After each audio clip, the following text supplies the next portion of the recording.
خیلی ممنون عرض می‌کنم خدمت همه شما عزیزان. دومین دوره همی کافه ارتباطات راهبرد رو در خدمتتون هستیم. امروز در مجموعه وزین آبادگران هستیم. درب اینجا به روی تمام فرهیختگان، اساتید و دوستان علم‌باز هستش.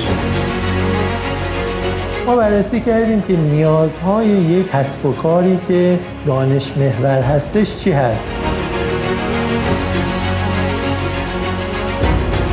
یادگیری این چت‌بات ها و در واقع ایجنت هایی که هستن تنها کافی نیست. چالش های استفاده از تولز های هوش مصنوعی در روابط عمومی.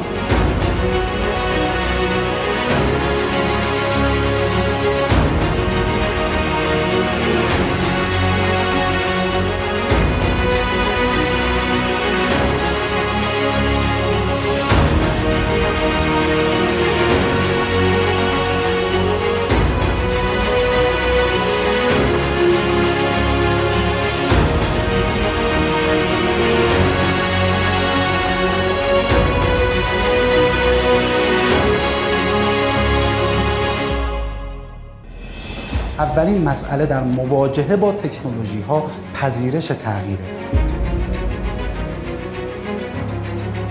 این کافه ارتباطات فرصتی باشه برای معرفی ظرفیت‌های مجموعه‌های مختلف.